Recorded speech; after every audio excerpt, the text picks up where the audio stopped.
because it's technology. That's the way it goes. Technology. Hi, guys. No green screen today. Look, Mr. Apexy stuff in the background. But hold on. Let's do this.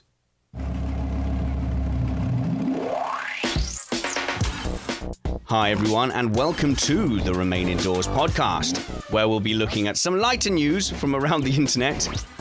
Let's be honest, just complaining about our lives and talking about the ways we're keeping ourselves entertained at home. Remain indoors. I'm your host, Richard Spanners Ready. We're going to be here for the next 14 minutes or so. Just me and my co-host, Matt Two Rumpets. How's it going, Matt? It's going great. You know, I missed our chat on Tuesday. I know. It gets lonely here without another dude to talk to, if I'm being totally honest. But I'm also laughing because the chat room is so over the skateboard topic. I'll get to that in a minute, but yeah. Spoiler? Oh my gosh, spoiler for our first topic. But yes, firstly, apologies for missing this Tuesday and perhaps for missing next Tuesday as well. I was just desperately, Matt, trying to have 3 days off because I'd just gotten to the point where, like, I was just a bit burnt out. We'd been pushing very hard to try and get through this period. And, you know, I don't just want to survive the COVID period. I would actually not mind, you know, picking up my career aspirations, you know, that I had before everything got stripped away. So I'm, you know, just genuinely trying to make progress, trying to do everything as well as we can as well. Because, you know, I have to remember, I'm still relatively new to presenting and radio and podcasting and all that kind of thing. Less new than we used to be, of course, Matt. But I think I was just a bit creatively and project blue sky thinking-y burned out. And I just went, right, I'm going to block out 3 days. Those 3 days, I ain't doing nothing project related. I'm going to potter around. I'm going to do DIY. I'm going to be in my garden shoes and go biking with the kids. Honestly, though, a bit of a fail. I think I still averaged, you know, 7 or 8 hours production and work in that time. So I failed, but it was nice just to have a little rest off mic. Well, thank goodness we do have the chat room. Michael Dieselhoff is suggesting a new Netflix series, Podcast to Survive. And I think there's your new idea. There's your new idea. Behind the shed. Follow Spanners as he gets close to breakdown. I don't know. This is me talking to the cameraman now. I just don't know how many semi-amusing anecdotes I can tell anymore. I don't understand gardening at all. No. And then it like cuts away. Well, it'll be perfect because, I mean, at this point, pretty much, and I don't know if I should give this away or not, but at this point, pretty much, because we do occasionally get a bit heated in our WhatsApp chats. Pretty much everyone who's a panelist has rage quit WhatsApp. So I'm thinking there's your dramatic footage, like Haas, you know, when it all went wrong and everyone's a W word. So, can I say that? Yeah. No, you can't. No. So like, yeah. Okay. So the documentary crew is like looking at my WhatsApp group and then suddenly the notification comes up. Nick left the chat, and it like just zooms in on that. No, I love that. Yeah, all our Missed Apex crew, I think, has rage quit at some point, except Alex and Felix, our graphics guy. I think everybody else has got at some point gone, screw you guys, I'm out of here, including me. And I own the groups. And then I have to sort of go, can you add me back into the group, and can you make me the admin as well, please? Yeah. Yeah, it's always a good time. And I don't know, but it is because people, it's really hard. It's interesting to me.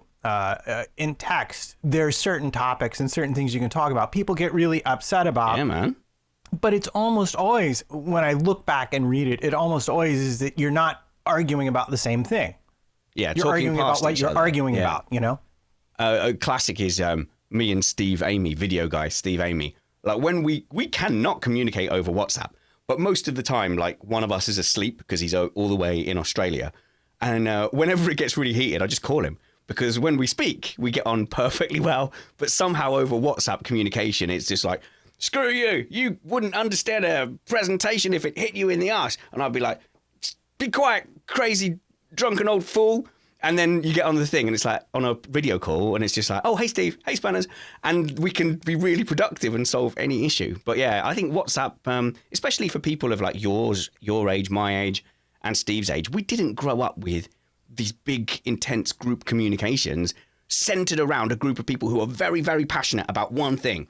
So everyone in that group is really, really passionate about motorsport. So then a fairly innocuous argument over an incident or a clash or what a team has or hasn't done, suddenly, it just ignites and you go, wow, they're arguing over the rate at which petrol goes through a pipe. What? These people are unwell.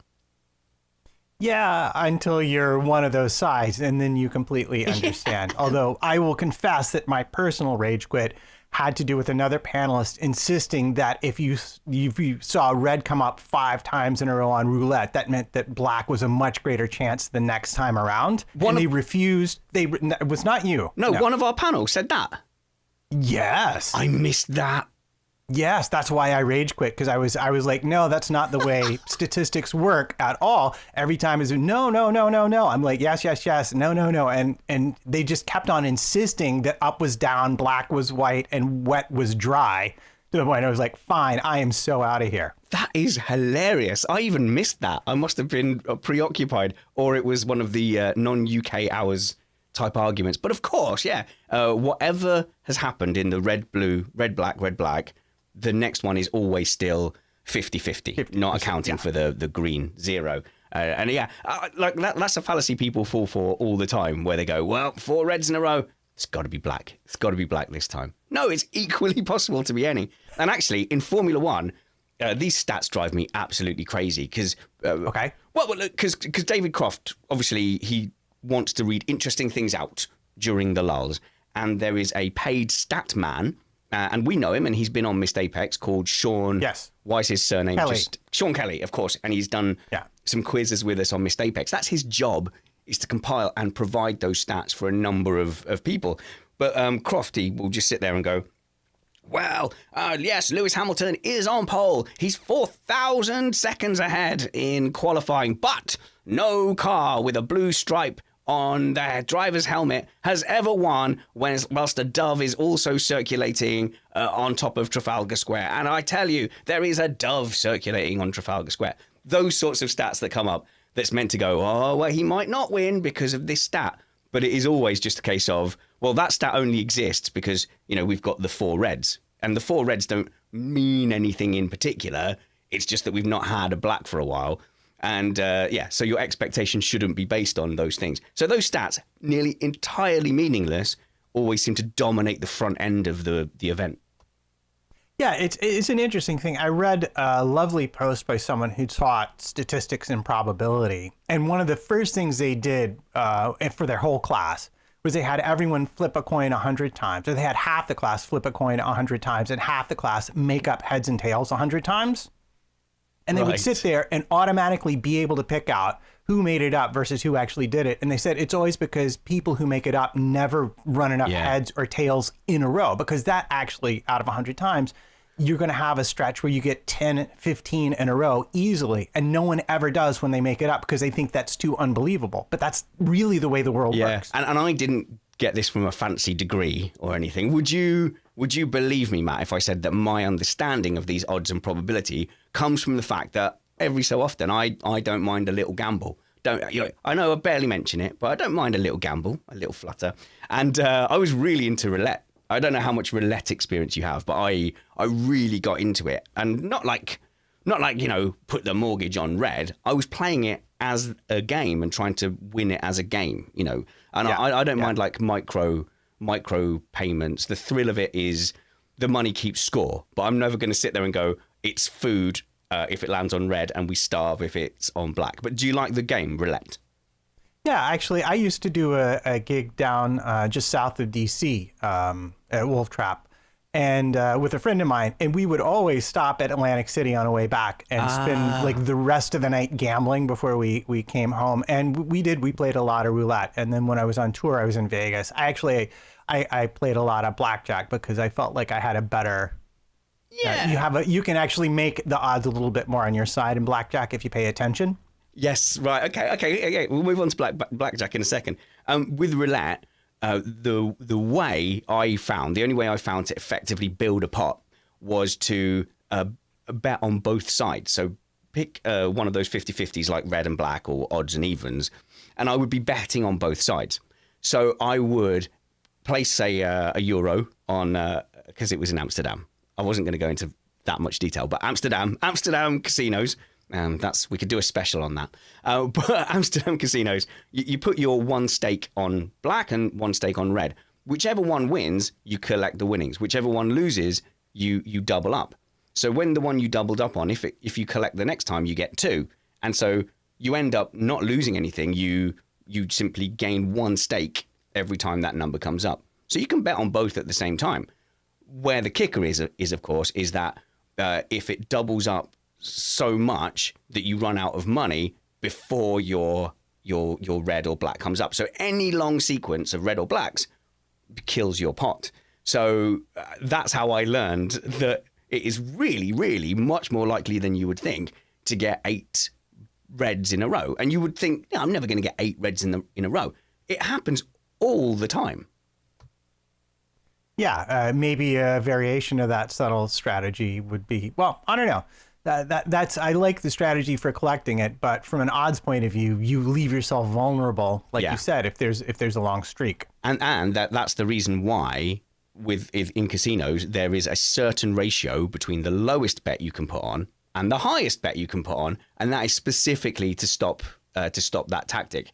So if you can do the maths quickly in your head and look at the minimum stake and the maximum stake, just like with blackjack, you can put the odds in your favor a little bit. We can go, it might be low overall stakes, but the ratio between the minimum and the maximum reduces my chances of blanking out.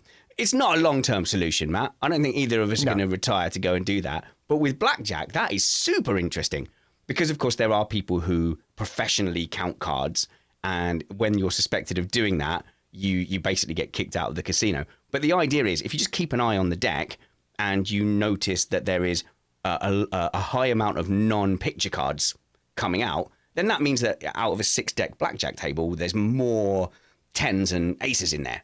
And so that makes the table hot. And all you do is you play the same both ways, but when the table is hot, you increase your stakes. So it's a case of subtly trying to do that without drawing attention to the croupier. And in fact, I was on a cruise ship to Amsterdam again.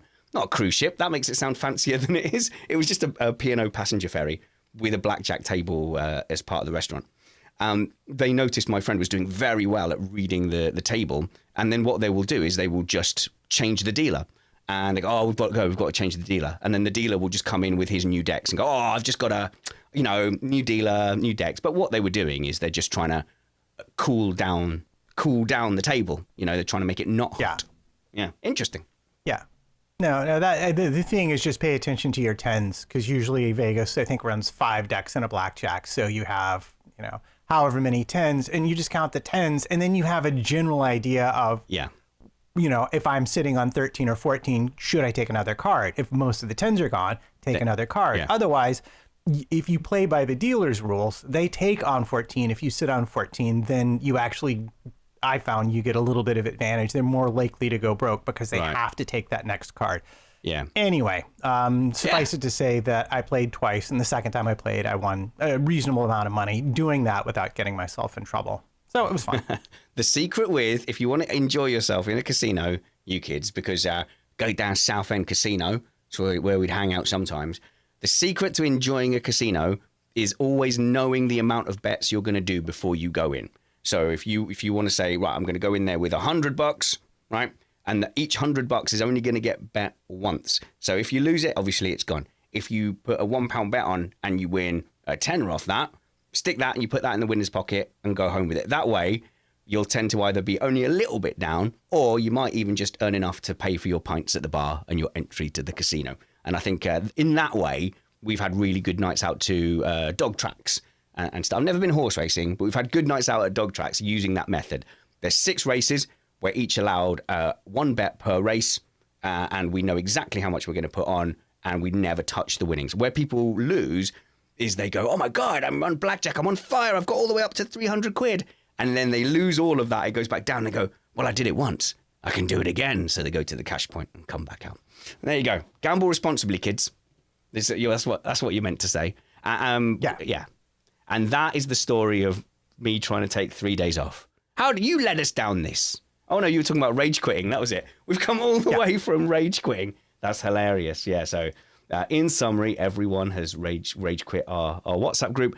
But I have to say that rage quitting over the statistics of a coin flip, that could win an award for least likely thing for someone to rage quit a group WhatsApp. Yeah, if you were the other side of that conversation, trust me, you would have been out of there too. Was it Jeansy? It must have been. No, it was not. Okay, I won't guess anymore. I won't do any more guesses. So yes, I tried to take 3 days off. I failed a little bit, but it did give me that kind of a little bit of perspective and say, well, what am I trying to achieve? What am I trying to do? Where am I over pushing and where should I have time off? So I'm actually sitting down with the wife and we're discussing two things, Matt. One is getting the correct amount of, well, I say leisure time. That drives her absolutely nuts, but I've always said leisure time. That sounds correct to you. In the UK, it's leisure time. And leisure time. She absolutely hates it. I go, look, I need leisure time as well as being productive time. She goes, you don't have nothing if you call it leisure time.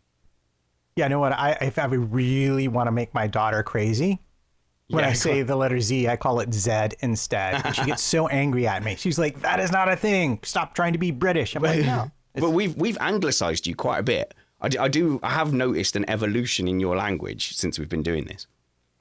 Yeah, well, it's not surprising, really. I find that that when you spend enough time with a group of people, you start to adopt similar mannerisms in terms of speech and grammar and whatnot.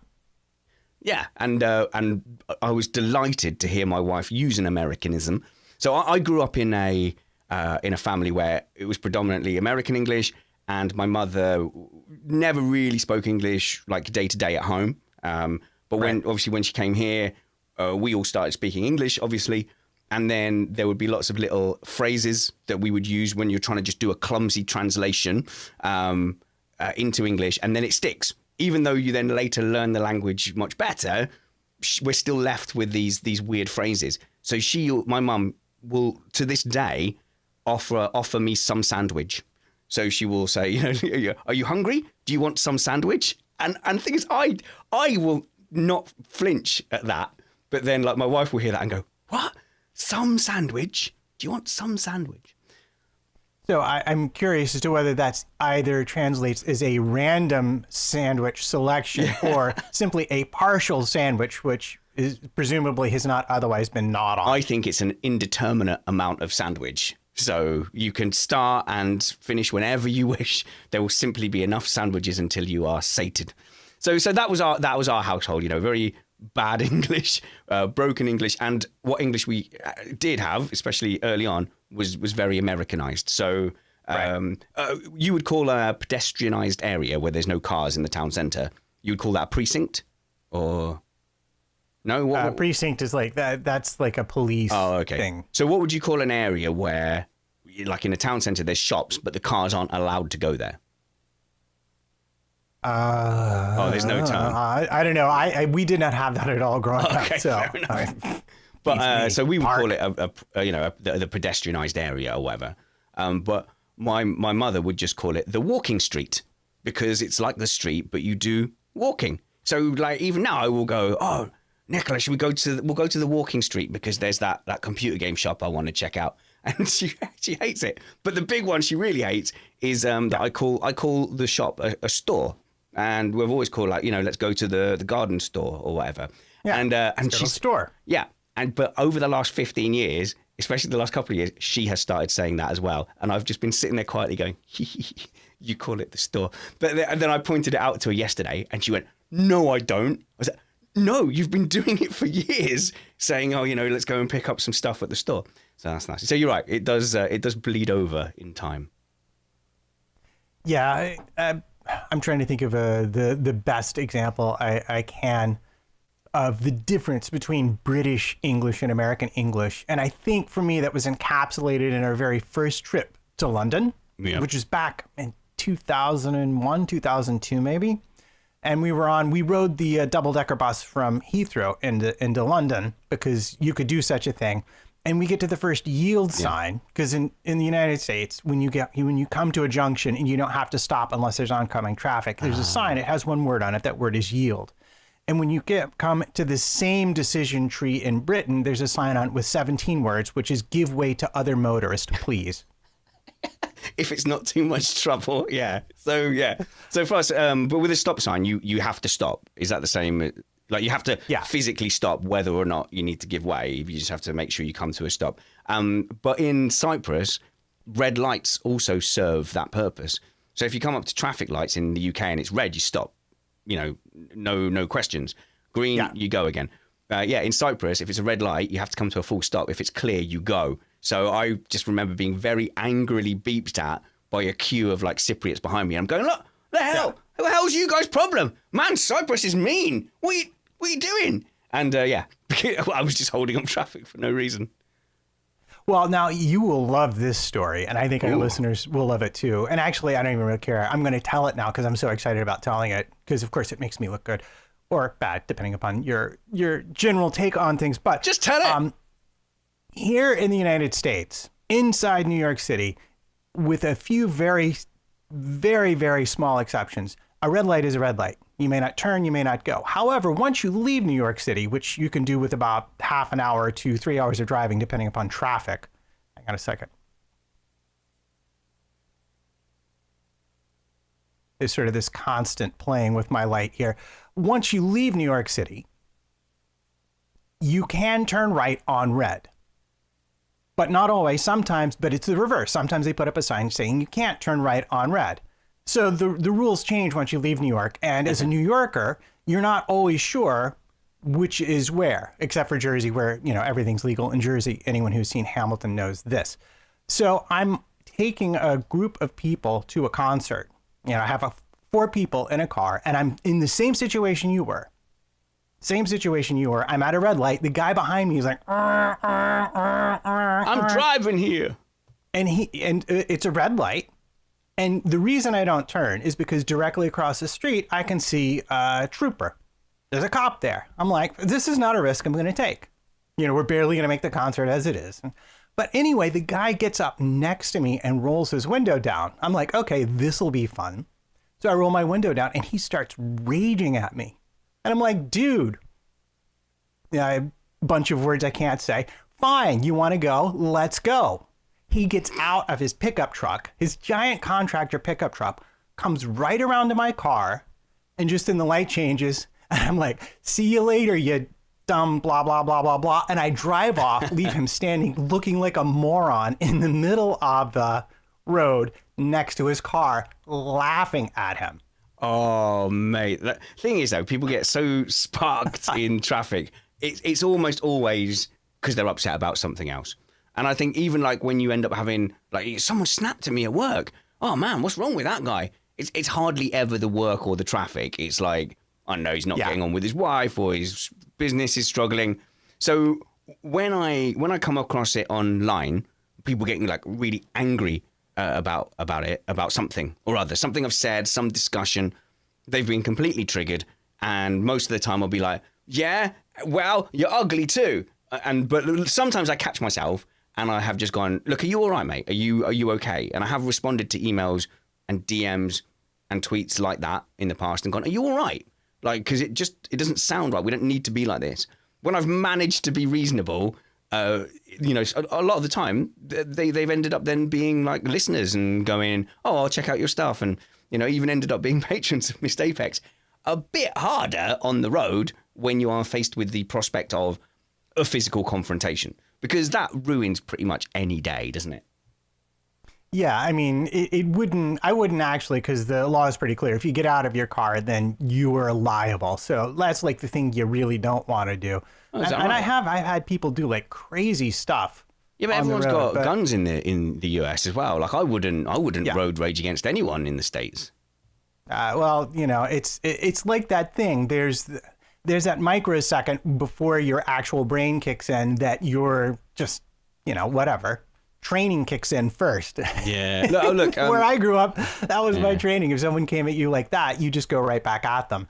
So it can get you in trouble. But I will point out that I'm not allowed to behave like that when my wife is in the car. Mm-hmm. Oh, no. Man, does she not? I can't even honk. Like, if I honk at people, she gets upset at me. I'm like, Right. Yeah. It's okay to grumble in the car at speed at people driving stupid in front of me, that's allowed. But like if I yell at people or honk at them or get really, she like shuts that down instantly. Mate, me too. Especially with the kids in the car, I get really told off if I'm like, oh, you silly person, you silly person. But the one where I will honk and I won't apologize for it is if I'm waiting at a roundabout. You Americans call them circly driveys. Yeah. If I'm at a circly drivey. Roundabouts. Sure you do. I'm sat at a roundabout waiting and I'm giving way to the person to the right. So for you, it would be the left. So I'm giving way and they look like they're coming across me, no indication. And then they just turn off left. Before they get to you. Before they get to me. And with no indication at all. And I have been sat there the entire time. I could have gone, but instead I'm waiting for you. In that situation, I will unapologetically toot the horn, go, doot, and wave and do a thumbs up. So I won't go, even though I'm free to go. I'll honk the horn, wave at them, do a thumbs up, and watch their confused, stupid little faces being all stupid because I don't know how to indicate. And they're like, oh, do I know that guy? And I can't stand it, Matt. I can't stand it. You've wasted everyone's time. You know, back when I used to race bikes, I had to train a lot on the road on a bicycle. Because you can't do the mileage just in city parks. You got to get out. So I would regularly do like a 50 mile trip up to Rockland County over the George Washington Bridge on trafficy roads. And I used to train with a guy who won the Killington race as a Category 4 rider back in the early 90s. And we trained together. And we were training on this hill. And this guy did come by in a car, you know, honking, shouting, hurling abuse at us as we were just riding our bikes up this incredibly steep hill. And he said to me, you know what I've learned about this? He said, if you wait till they go by and flash a peace sign in the rear view mirror, it drives them absolutely nuts. And you know what? It's true. It's awesome. They like they just go mental. If instead of like giving them the finger, you're just like, peace, dude. Yeah. I hate that. It's so much fun. So I have replaced and I'll admit, I used to get quite road ragey. So I've definitely replaced all gestures with a thumbs up. So my thumbs up is my big kind of, oh, nice one, you absolute winner. And then I can seethe quietly and I don't damage my children. You watch F1 a lot. Do you ever catch yourself like, I'll follow people onto the highway and they'll go like 20 miles an hour, or they'll go fast and then they'll just stop at the end. Yeah. You ever find yourself just going like the classic F1 gesture of, yeah, of course, just like giving him the, what's that? Yeah, what are you doing? Yeah, give him the like, what are you going to do? I the first time I did that, I thought it was hilarious. I was like, oh, look at what I've done. Well, good. And that, as agreed, is us kicking off the show talking about the skate park. It's all right. Yes. Well, we're only 28 minutes in, so I think we should just do the intro again. And start again. Okay. At this point. Skate park. In fact, no, we've got a bit of admin to do. So, 2 p.m. with guests worked really well when everyone was locked down and at home. The name of the podcast, Remain Indoors, works really well when everybody was having to stay at home. Now everybody's starting to go back to work. What I'm actually finding, Matt, is our regulars are less and less available as everyone is starting to have to go back to work and business is starting to go up and running. Also, summer holidays, the kids finishing their homeschooling means that, people are now under pressure to go out and go to the things that are now open. I noticed you've even got things like Disney World that are open.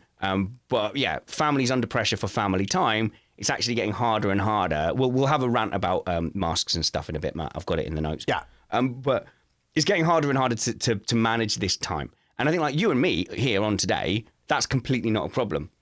I would love to do or continue doing a once a week Matt and Spanners podcast. I think 2-3 times a week, that's not sustainable. But what we had early on with the Remain Indoors show was the most like the kind of non-F1 podcast that we've always wanted to do.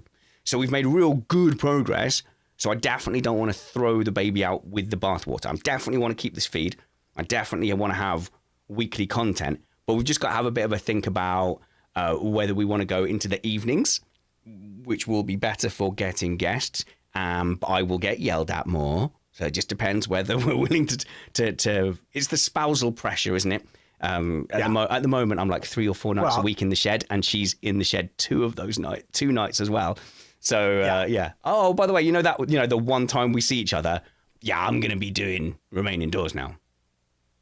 Yeah, no, that I get that. And especially with the kids the age they are, it's tough to give up family time. I mean, the one thing I will say about the way you being devoted to your time zone over there works out very nicely for me is that I always get my family time in the evening. Yeah.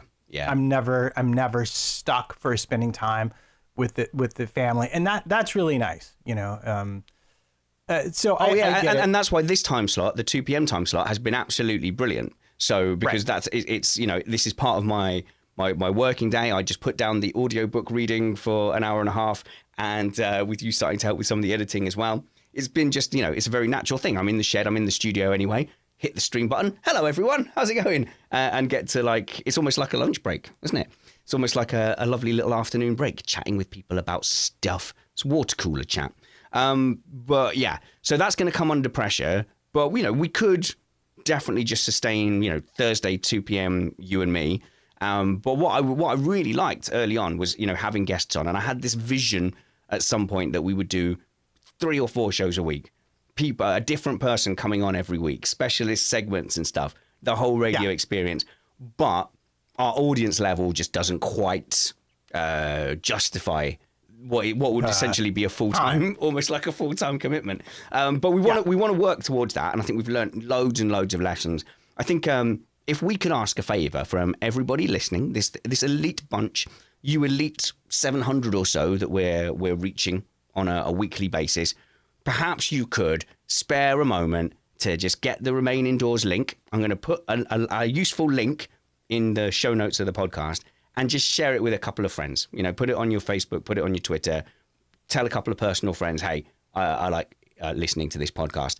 And the more it can kind of move forward and be successful, the more time it can kind of demand, if you like, in our free lunch schedule. And we had that with Missed Apex as well, didn't we, Matt? As soon as the audience started growing, it just kind of started dominating other mini projects and other, like say, for example, the Formula E podcast that we were doing at the same time pretty much got elbowed out, or it got elbowed out of my schedule and passed on to Chris and yourself mainly. But that's how it works.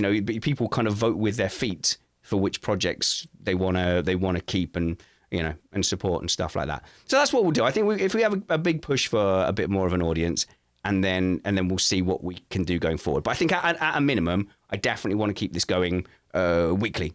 At least you and me on the mic weekly, and then see what we can do about getting guests to join us, and if I'm willing to have a fight at home about another evening in the shed. Yeah, one thing at a time. I think well, I have some thoughts about guests, but we can discuss that later. And but I do feel like this is the yin to Missed Apex yang, I suppose. Absolutely, yeah. Yeah, because we behave ourselves on Missed Apex quite a bit, and there's always like that urge to go, I want to have a tangent about gambling, and we can't. Whereas this is like one big tangent, and it's definitely like, I can imagine you and I sitting in a studio doing this for a 3-hour phone-in radio show. Easily. I think that format would be brilliant, and that is actually a long-term ambition. The future of how people consume audio content is changing so much.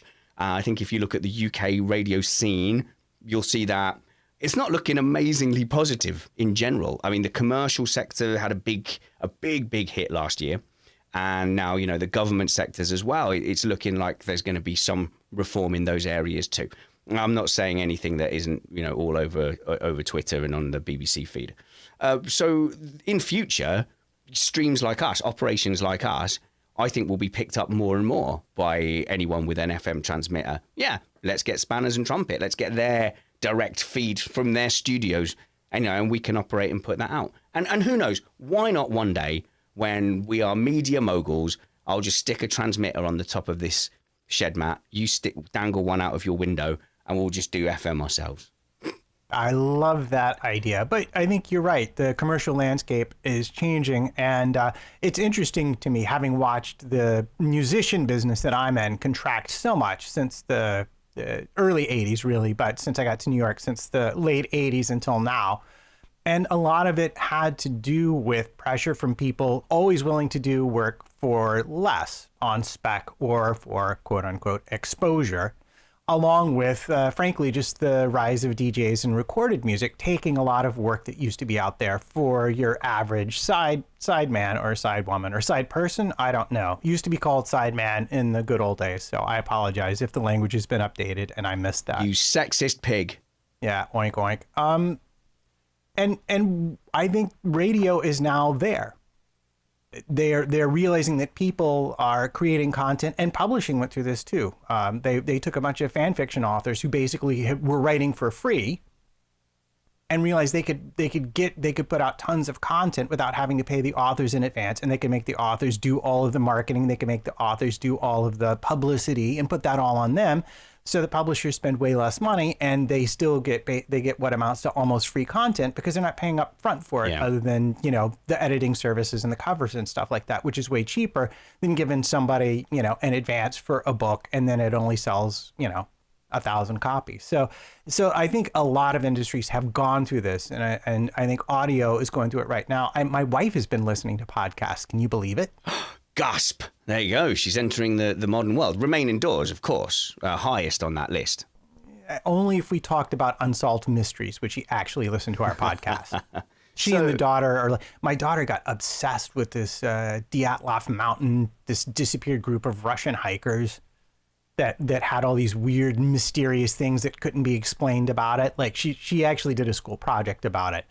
And so yeah, like they are totally into, if we did like a unsolved mysteries kind of a podcast, they would definitely listen to it. No, I don't want to. They're lame. It's too much work. Yeah, they have to investigate and research and stuff. No, we're not exactly. doing that. Who wants to do research look, when just talk? We've got a caller in the waiting room. I'm going to click to let him in just a second. But yeah, just to sort of wind that up, you know, I looked at loads of options of what we can do with Remain Indoors. Like I love the format. I like the feed and the community we've built around it already. One option was to do it as just as a live thing. You know, it's a live thing. We put it on the website, and it's an internet radio show. And actually, you can buy a license to play music on that easily. So we could be, you know, sitting here quite casually. You can even have like 3 songs playing in a row, Matt. So you're able to practice your trumpet in the background, and it could be very relaxed. And we could experiment with what it would be like, you and I putting together radio content. I'd imagine roughly 0 people would be listening completely live. And the problem with it is for those licenses, you can't record it. You can't then distribute it later, and you can't make it any format in which people can download it. You can only stream it, which excludes podcasts. So it's actually impossible. And I've been exploring this left, right, and center. It's currently impossible to sit and have a radio style music show, for example, in podcast format. Yeah, you would have to cut the music out and keep the talky bits, I would think. That would be the plan. And there's no flow. Although Michael in the chat room suggests we could get a former Haas F1 driver on and have Remain Indoors. Remain Indoors, yeah, that's a good one. Love that chat room. The other option is you individually strike deals with the content holders. It's really weird how the copyright works. But say if I could name a music record label. Name a record label. Atlantic. Okay, Atlantic. If I got Atlantic to agree to let me use their back catalogue, then we could have name a music record label. Oh, turn your radio down, sir. Turn your radio down, sir. Okay, Atlantic. I got Atlantic. I can hear myself back. We've got a caller on the line. We have John P. How's it going, John? How's your second call to us? Sorry, not doing too bad here. But I heard you guys talking about how busy it's getting and stuff. I'm supposed to be packing for a vacation here, so I know it's... Whoa, where are you going on? Firstly, you're in Canada. Yes. And you have we're going to the cottage. I don't know what you guys call it, like a cabin or something, by the lake. Fancy. So you own a cottage by a lake? My family does own one, but we're actually going to friends this time. Nice. Okay, so what sort of activities can you do there? Because...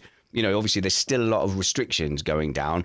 Firstly, make sure you keep out all the Americans. Look out for sneaky Americans trying to get in. But, you know, a lot of like public amenities are down. So do you just have to rely on like what your friend's got there? So tell me he's got a speedboat and fully stocked out minibar. Okay, so our family cottage it's cabin on the water. You're talking fishing, fires, Nice. making tree forts and stuff. The one, our buddies that we're going to, it's speedboat, wakeboarding, kneeboarding, like it's like one of those nice ones, like done to the nines, AC, internet. I'm gonna be watching F1 actually from an internet feed. So we'll see how that goes. We regularly go to like one of these like villa places where there's loads of villas together, and then there's a central village area where you can go to the kids' disco or go to the swimming pool or whatever. And even as recently as a few years ago, I would be happy to go there, even though you didn't get any internet in the villas, and it would be like, ha ha ha, how quaint. Let's have some time away from the internet. Whereas now I'm like, no, we're going to places that have the internet. I'm not doing without it. So yeah, even though you're going to escape from the modern world, you're still going to be interconnected to the web and watching and streaming F1. Yeah, I made that very clear to them. And at Canada time, I'm in Toronto. It's about, race gets going around like 8 o'clock. So typically, and the kids, my kid will watch it. So it's all right. I don't know about their kids, but I already told them, I said, we're out for this amount of time. And I told him I'm going to make a fan out of him. So we'll see. He said it's all right, though. So in our house, we have negotiated over the years, whereas I've just basically, I'm so difficult if I don't get to watch every single second of the F1 uninterrupted. I am so insufferably bad as a human being that it is just not worth interfering with that space. So I've carved out this one niche of my life. I have zero other control, but this one niche is I am so unpleasant if you interrupt me during an F1 race that nobody does. So that's your tactic, John, there. Just be an utter git if they don't leave you undisturbed. I have a better tactic than that. My wife loves F1 too. So now all the holidays, like we were supposed to go to Montreal. We started to plan an Austrian one. So it's about including the whole family in this adventure. So that's how that's the approach we've taken here in this household. So works for us. Brilliant. Fantastic. And before you go, John, you're Canadian. So Lance Stroll, mega fan, I assume, or Latifi? It's hilarious. It's hilarious because there's not many people that I can talk F1 with, but the people I do talk to, it's the same feeling across the board. First of all, he's just not as good. Like, he's just not that good. He always gets beat by. Listen, I don't know if I'm on mute. I know Joe Sayward's like, oh, he's a proper driver. He's good. And I get it. He doesn't crash. But I mean, I remember last year, he was never getting a Q3. Perez is sometimes, making it to, anyways, we'll see how Latifi goes, but we have our fingers crossed. So, okay. So it's sort of like supporting whilst acknowledging that he's not very good. I like that. Very honest. Thanks very much for dropping in. Matt, hang on, Matt. Go on, Matt. I'm just thinking that his tagline is not an utter embarrassment. Yeah. It's faint praise, isn't it? That's what Stroll gets. Faint praise. Thanks for calling in, John. We'll hang up on you there, and I hope you enjoy your cabin. All right, will do. Thanks, guys, for doing all this. Oh, there we go. I like having callers in. I've been dropping the link in the chat room. Thank you for John for kicking that off. Just as we were talking about a future call-in radio show, Matt, there we go. John comes in to tell us about life in Canada. Yeah, I took my family. I used to do a gig, still do occasionally, up in the Adirondacks. Not going to happen this year for reasons, of course. And it was at a lodge, and they had that same full service stuff. So as a guest there, when I bring the family up, we had canoes, kayaks, paddle boards, swimming, tennis, anything you wanted to do. They had like all the outdoorsy athletic equipment. And my daughter has gone there since she was a small child, and it's one of our favorite places in the world. It's the north end of Lake George, up near Ticonderoga, a place called Silver Lake. Just beautiful and such a lovely, relaxing place to go. I mean, just wow. Yeah. Anyway, so I am envious that John's going to get to go do this with the family, because it is a great escape, especially if you're in a city most of the time.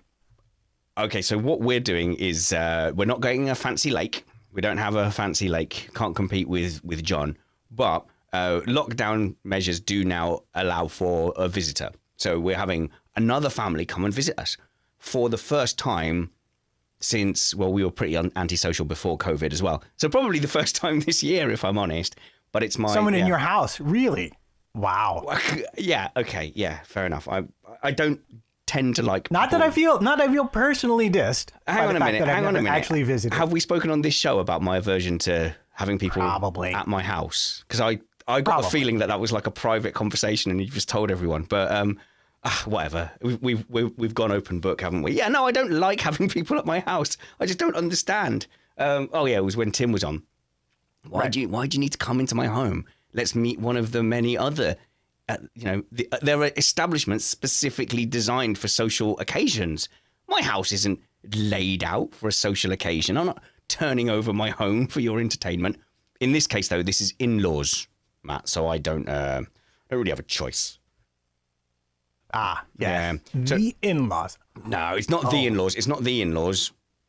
We've got an excuse with them. We can go, you're old, Gaz. You're old. I don't want to infect you with something. So we've got a bit of an excuse with him. But no, it's my brother-in-law and his family. And they're good. He's the guy who made this shed with me.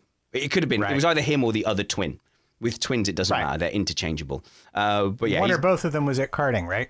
Both of them were at karting, yeah. And it's so funny, like, because they've got nearly identical driving styles and like identical speed and stuff like that. And they are just every twin trope that you could possibly have, they have, to the point that both of them have two styles of facial hair and hair that they both like. They like to either be clean shaven with like, a stylized French crop kind of thing, just short with a little thing, or both of them also like to go for full bushy beard and shaven head. So it's like a distinct two looks that they both enjoy, and they will interchange between them. But occasionally they will both rock up with a beard and a shaved head, and they will be apoplectic with insulted rage if I ever mix them up. So I'll be sitting there and I'll be like going, "Oh, you're right, Craig," blah, blah. And he'll be like, "Are you taking a mickey? Taking a mickey? It's not Craig." And I'm like, "What? Are you actually mad at me? You are identical twins with identical hairstyles and beards." But no, they genuinely are insulted. So I've just gone full on like, I care about you guys less because you're less special as human beings because you're twins. Yeah, well, and that they secretly, they just record that and go back and laugh at it later on. Okay. They have a viral YouTube channel. Watch us mess with people. Let's upset my brother-in-law episode 2. But yeah, so one of the two is coming over. And what we've done is we always liked going to a place called Center Parcs in Britain. So it's the holiday place I was describing to John. There's a bunch of villas all around the outside of like a central village where you can go to a swimming pool and or go to the shops, and there's bars and discos and restaurants and stuff there. Massively overpriced for what it is, but whenever we spot a sneaky deal, we sneak on in there. And what we try and do is we find places where they've not realised the school calendar is different from one county to another, and so we can sneak in, because as soon as it's holiday time, they put the prices up by like 3 times the amount. It's insane. When my daughter was small, she loved being in pools and in the water. Now she mostly loves, she likes like sort of floating in the pool, but now she mostly likes to lounge beside them and snack when we're on vacation. But there was this place, I think it was called Great Wolf Lodge in Pennsylvania, so a drivable distance for us. And it's like a hotel with a massive indoor-outdoor water park. So you could like let the kid, kid go, and you could go do adulty things.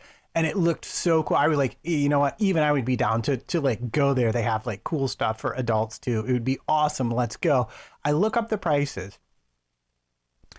$350 a night for the cheapest plan. Ooh.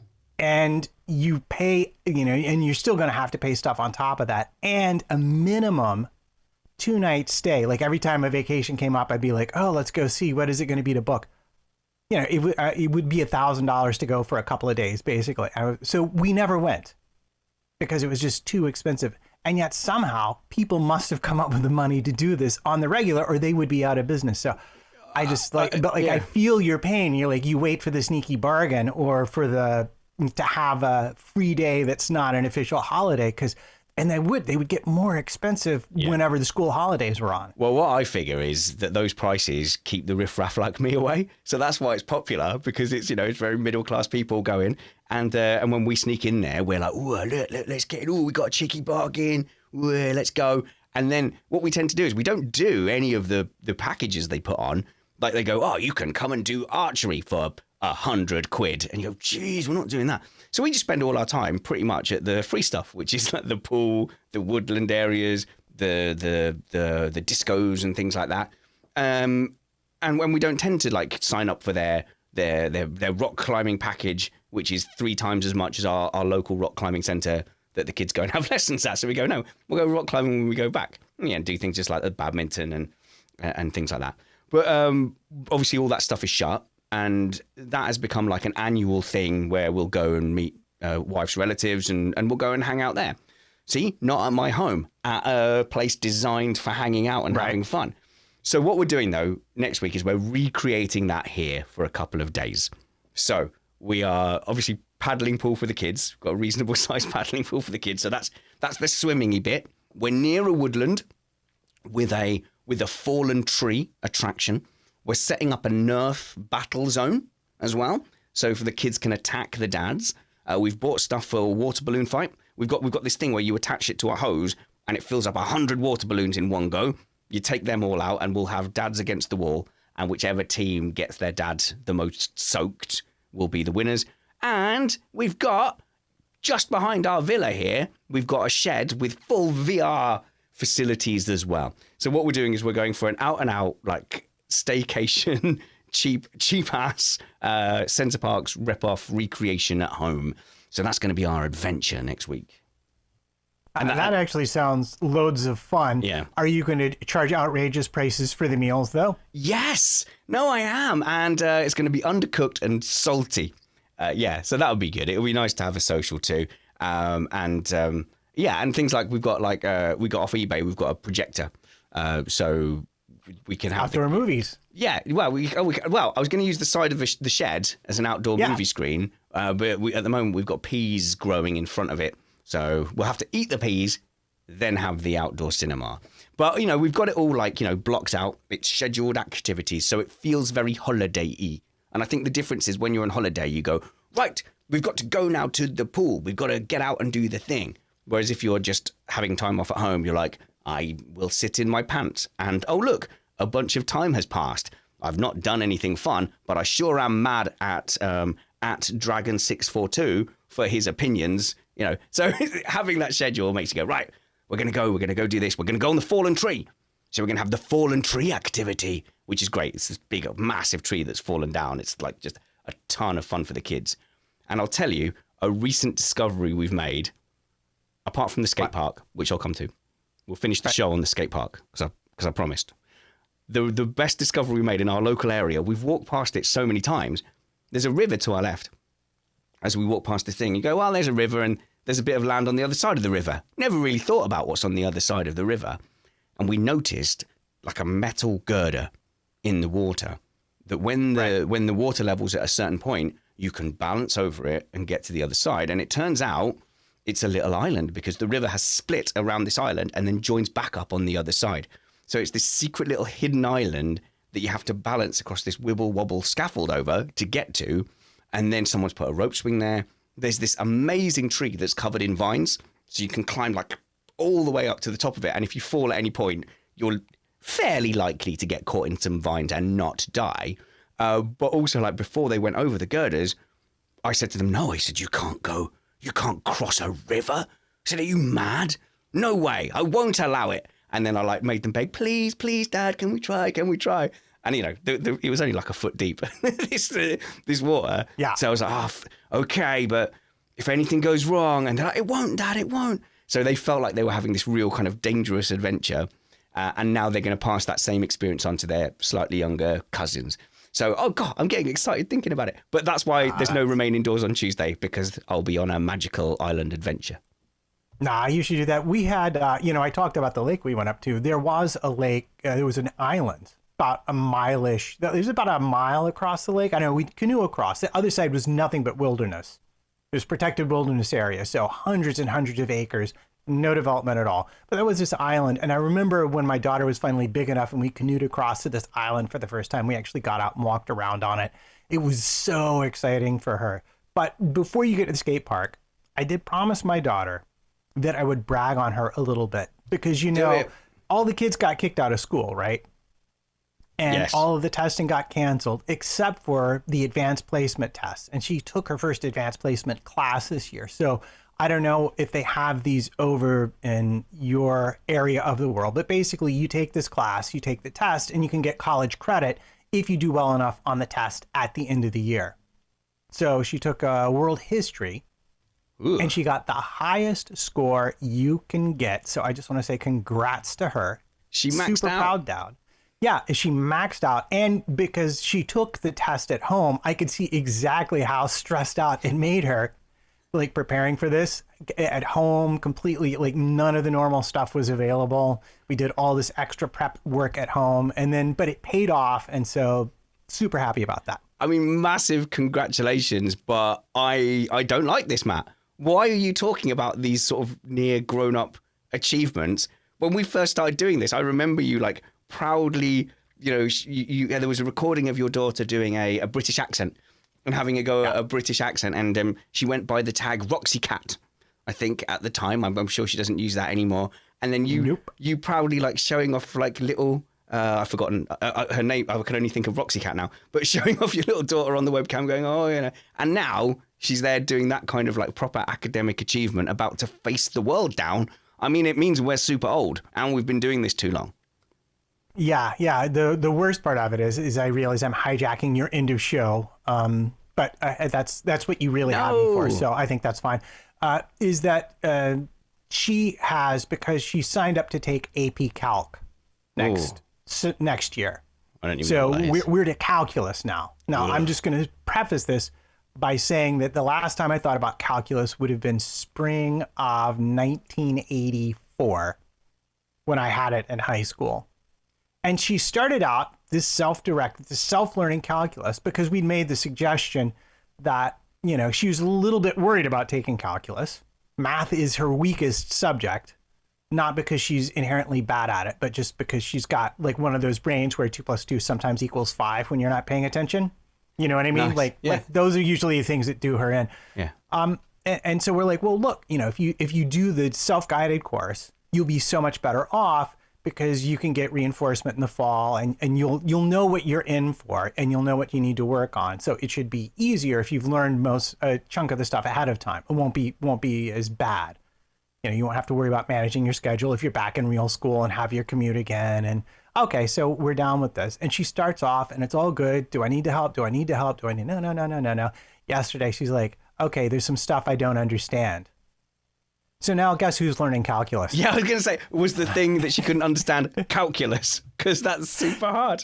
Oh, mate. She's like, oh, I got this. But then I got to these kinds of limits and I'm not clear about that. And pretty much anything to do with trigonometry, which was my worst subject, I also need help with. I'm like, yeah. Okay, send me a link to the class. So after this, I'm going to calculus class. I keep getting suckered as well. My little Vivi, she's developed this way on the homeschooling of asking a clarifying question about her task without me realizing that I'm actually just answering the question for her. Yeah. And she's gotten really good at that. So there was a series of things and she was going, oh, this is the problem here, that you need to do this and then this. And it was only like after a couple of months, really, I realized that she was doing it on comprehension tests. So the whole point was to be able to read and comprehend what was happening and then interpret that onto the thing. So all these clarifying answers I was giving her were just the answer. I thought I was helping her better understand the question, but I wasn't. They are sneaky. But mine's not as old as yours. Mine is only 8, and she is of the age where you start noticing social pressure. You start noticing the cool kids. And I had my first ever swat away of my hand holding. First time. No. Yes, and it was at the skate park. So we're there. We've arrived at the skate park. And since I know I'm not going to speak to you guys again, probably till Thursday, I don't mind going a little bit longer, Matt, if you're okay. I'm fine. At the skate park, she needs to get from one end to the other. She needs some help getting up on something. So I'm like, oh, come on then. So I hold her hand. Little hand comes across, slaps it away. Like, no, because the cool kids are watching. So my first ever, would you believe it? My first ever time at a skate park, because I ain't a skater boy, see you later boy. I was never into that. I was never into skating. I was never into comics because I was like really good at sport and good looking. So it never occurred to me to go and hang out at a skate park. No offense, nerds. Come on, don't be offended. You know you're nerds. Certainly when we were kids, the skater kids were like the nerd kids. I don't know if it's suddenly cool or not now, but I get the impression that these kids at this skate park think they're cool. So it's a council skate park. It's completely like you don't pay to go in there. It's just, part of the amenities of the town. Right. The second we got out of the car, Matt, we opened the boot to get all like the kit out, helmet, scooters, skateboards. My daughter held my hand close and she got sort of cuddled in and she went, Daddy, there's teenagers there. Are we allowed to go there? There's teenagers. And sure enough, there's teenagers smoking. A few of them have got a can of drink or whatever. I'm like, no, it's okay. This is a public space. We are allowed to go there. We have as much right as anyone. But it was mainly like slightly older kids. And there was no other parents there at all. Now the lad, he's 10, no social awareness whatsoever. He's just like, woohoo, fires away, just goes off on his scooter, starts going up and down the ramps. It takes a long time for little V to start, getting into it and actually doing it. She was scared. She didn't want to get in anyone's way. She felt like she wasn't cool enough. Yeah, she felt like she wasn't cool enough. She said, oh, no, I don't want to do it. So she spent a little bit of time like huddled. I'm like, how can I solve this? I'm not just going to sit here for the next 20 minutes with her doing nothing. So I'd got the kids' skateboard that we had with us, and they were on their scooters. I had the kids' I said, fine, if you're not doing anything, I'm doing it. So there, I'm the embarrassing dad, aren't I, Matt? I'm an embarrassing dad. Yes, you are. Yeah, okay. No, it is a thing. It's impossible to avoid. All of us are embarrassing dad. And I did it quite loudly as well. I said, well, if you're not going to do it, I'm going to do some skateboards. And I'm calling it that, skateboards. I said, I'm going to do some skateboards. I'm going to practice in this area over here. And I've never skateboarded ever in my whole life. I've never done it. Have you ever done it? I've never done it. Yeah, they actually invented skateboards, I believe, when I was a kid. So we all had to go at it. And I remember we sort of tootle around. My brother was really good on them. I was like mediocre at best. But we had this one really steep driveway with a turn in it. I'm like, let's go. Looks fun. Straight down and then cartwheeling across the lawn. I'm like, yeah, maybe not my sport. Maybe not my sport. Mark Greenow, yeah, the skater kids had a deep respect and admiration for the footy lads, I promise you. Yeah, I bet you did. And Stuart Neal is reminding me that I've already given away the fact that I was massively into roller discos. Okay, so okay. Fair enough. That is pretty nerdy. But I never felt that. I always thought that doing the roller discos was quite cool. I'm so sorry. You go back and look at that 70s footage from New York. You told me that roller disco was not a real. I thought it was cool. And I used to wear the big quad skates with the big socks, the big skate socks on and everything in jeans, and you'd be sweating, but it wouldn't matter because you're looking dead cool and I could go backwards and everything. And I used to play roller hockey as well. So, it's deep into that kind of community. So, okay, fair enough. I will accept that it was an incorrect challenge calling you all nerds. But we all now know that Mark in the chat room was a skater nerd. So there you go. So I'm on the skateboards. I don't know what I'm doing. I guess you stand on it and then it was on the flat. So then I was like, okay, well, I'll take one foot off and push because I've definitely seen that before. But then you do that and all your weight is then on the front. So the thing tips forward. So I guess you got to find the right place to put your feet. I don't know. And I managed to sort of push myself along and kind of go, whoa, kind of, I've got pretty good balance. Well, I can do it. This at least gives my daughter the confidence to go, no, that's not how you do it. So she comes rushing over to try and like correct me. And then she's not the novice anymore. I'm the big novice. I'm the biggest idiot in the whole skate park, which was the whole point. Right. Yeah, and it encourages her, and she's there, and eventually that gets her off going. She's teaching me tricks. She's going, oh, Dad, this is how you turn. This is how you do things. That ramp is what you do such and such on. So she's now got the confidence. She's off.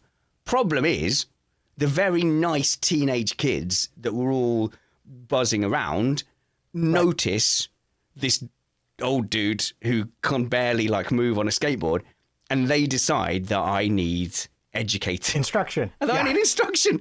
So I'm getting lessons from an 11-year-old and a 13-year-old lad, and they're like telling me like the weight and I don't care. I don't want to be on a skateboards. I don't need to do skateboards. But yeah, so they're like teaching me it, and they're giving me like set exercises to do. So suddenly I'm in like a skateboards lesson, and I've got my weight on a thing, and I learned that you press on the backy bit and the front bit comes out, and then you move your weight onto the fronty bit, and that gets you going towards like a ramp or whatever. No. So basically I'm a skateboard nerd now.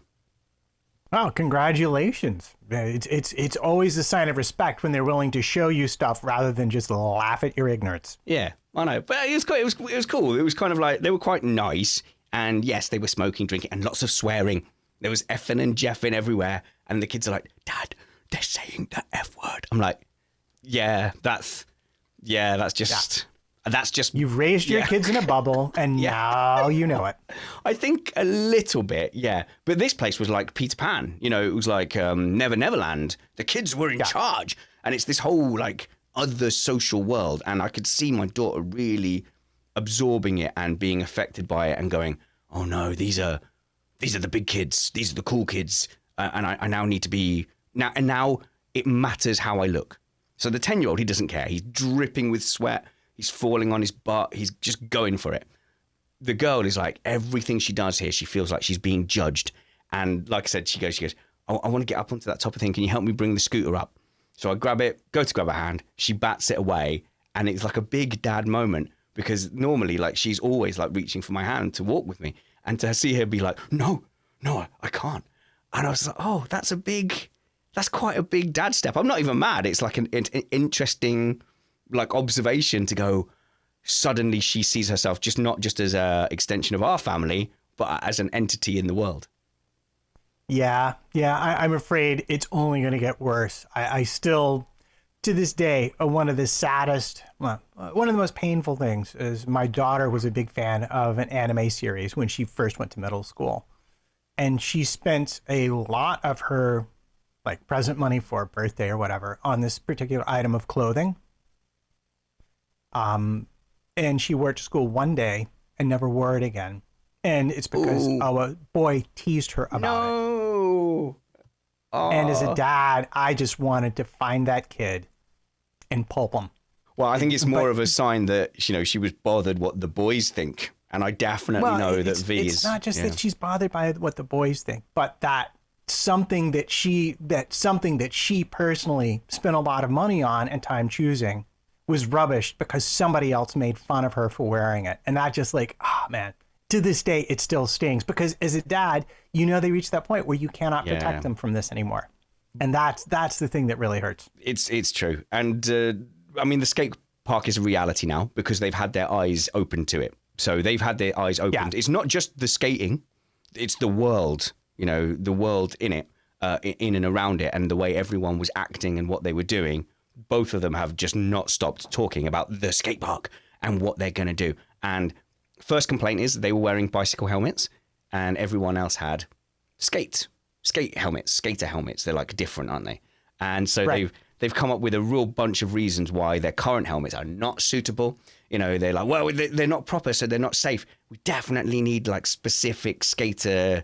So we go, oh, okay, that's good. And apparently the scooter they had, it really complicated. Long and the short of it is, boy has dug into his pocket money chest to go and get a new scooter. Thank you to everyone in the Slack group who helped us pick it out. And I know that in our Patreon Slack group now, from their knowledge, I know that you don't have a folding device on a scooter and you want small wheels, not big wheels. See? Learn something. Very cool. Learn something every day, don't you? There we go. But yeah, it was weird. It was really cool watching these kids do massive tricks. As a dad, I'm sitting there going, oh, shall I have the ambulance number ready? That can't possibly... Oh, he landed it. Okay, good. But I think, Matt, one of the big things is next time I go down there, I'm going to have to park up on the street because it is a drive away. Park up on the street and let them just go out and just let them go. Because I'm really not sure that dad with them is like, that's going to hurt their creds in that community. Yeah, I think you could get away with the occasional trip, but like if you regularly hover, eventually they're going to start to notice that. Yeah, they're going to be like, Dad, Yeah. Can you just let us out around the corner? Oh, do you know what? I'll enjoy it. I'll enjoy being embarrassing dad for as long as I can, because it was only about last week. It was only sometime last week I overheard a conversation between the two kids, and they were talking about someone else's family and what cool stuff they had. And my daughter actually said, yeah, but they don't have a cool dad. And I was like, Ooh. oh, wow, she genuinely thinks I'm cool. Then we go to the stupid skate park, and I'm not cool anymore. I'm backhand away, not cool. Yeah, well, there's cool and there's cool, but yeah, I don't think any dad is cool enough for the skate park, if you know what I mean. Well, I still look young. I had a baseball cap on. I had a hoodie.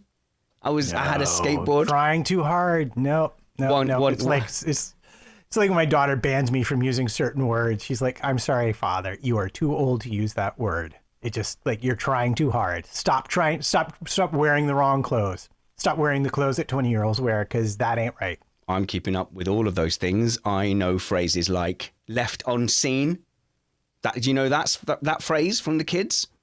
It's when you send a message and the notification marker indicates that you have read the message, but you have not replied. That's being left on scene. That all the kids are saying it. Ask your daughter. All the kids are saying it, and I'm keeping up. I'm not growing old gracefully. I refuse. I shall not go quietly into that grey night. I shall battle it with cool terms and baseball caps and hoodies. Yeah, I'll just settle for being in reasonable shape and able to do most of the stuff that I want without being in agony the next day. No, I'm going to be tubby but cool and stylish, and use the lingo and the words. All right, Matt, let's get out of here. We will see everybody next Thursday. We will come back with a plan of what we are going to do with these streams. I really enjoyed the streams and the community we have in the chat room, and we're getting reasonable downloads too.